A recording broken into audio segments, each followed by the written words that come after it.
So you're teetering on the edge of the precipice, exhausted, bleeding, one breath away from hurtling 5,000 feet down into the flaming lava pit of starving crocodiles behind you, clinging to the turf only by the toes of your left foot, while still heroically fighting the glowering, one-eyed behemoth towering over you.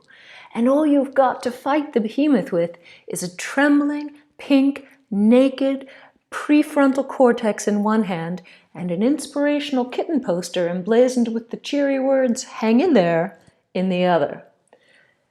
The behemoth bends down and breathes one acrid, sulphurous, retch-inducing waft of boiling pitch at you as his gaping jaws open wide to engulf you, strings of spit clinging to his whale-sized incisors. No inspirational kitten poster can save you now.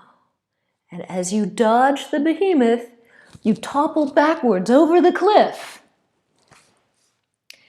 If you're an entrepreneur, chances are you've been in this position before, or close to it. And what did everyone tell you would save your day?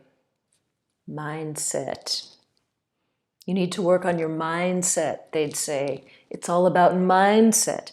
Every successful business is based on a winning mindset. But friends, I am here to tell you that the word mindset is not the solution to your cliff tumbling, but rather its cause. You see, words get in the way. You could transform your entire business just by redefining one word.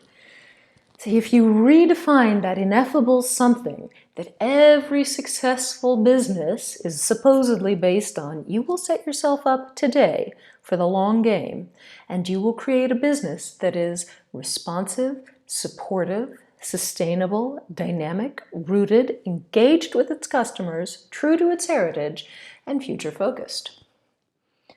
What's so wrong with mindset anyway? Well, let's take it apart. What do you think of when you think of mind? Something about your brain, maybe. Abstract thoughts, something about being smart or intellectual. And what do you think of when you think of set?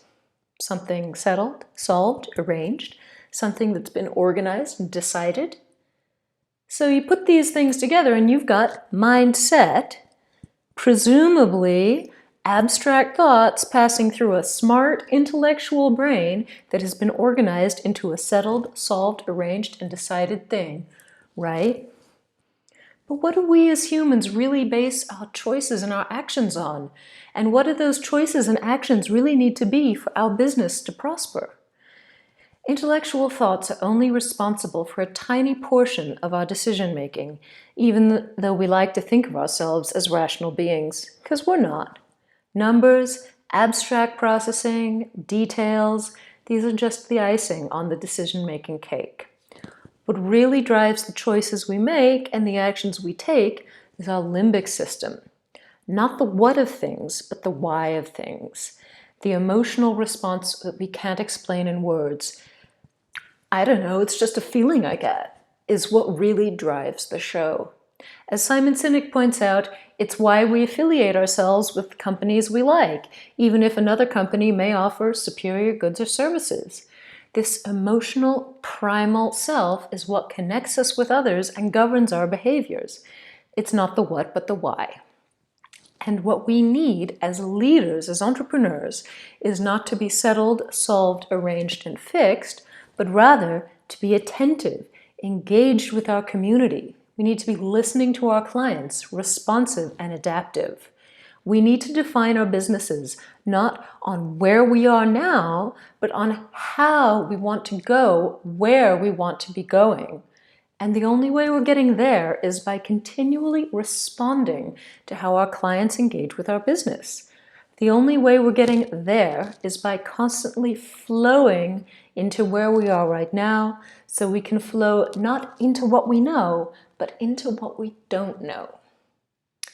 In order to have a supple, dynamic, rooted business that engages in a supported and powerful way, we have to let go of set and instead engage with flow. And we need to redefine mind as the whole sum of everything that compels us to choose and to act. That means that mind has to be the whole sum of our bodies, our brains, our emotions, our pasts, and our communities. All these things together are how we receive a flow of information, process it, and let it flow on its way down the river. So throw out that word mindset and imagine mind flow. What does that look like for you? What does that feel like for you in your body? Imagine a beautiful day on a sparkling mind flow. The information gently flowing in from upriver, the warm midday sun glittering on its rippling waves as dragonflies lazily circle above, your mind bank gently holding the information as it flows along, yet also allowing the information to shape it, even as it shapes the information. Thoughts occasionally leap out of the information like flying fish and leaping bullfrogs, and sometimes the flow bumps up and around and over, surprising rocks and sticks and twigs in the flow bed. Sometimes the mind flow twists and turns, and sometimes it eddies into pools.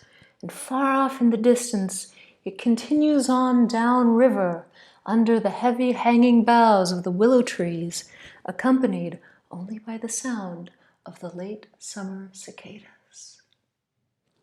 And you, sitting on the bank, shaded by a green tree, your shoes off, your legs stretched out along the soft, warm, green grass, so lazy that you almost fall asleep, and then, right before you do, you have the aha, genius moment that suddenly transforms your business and the universe forever.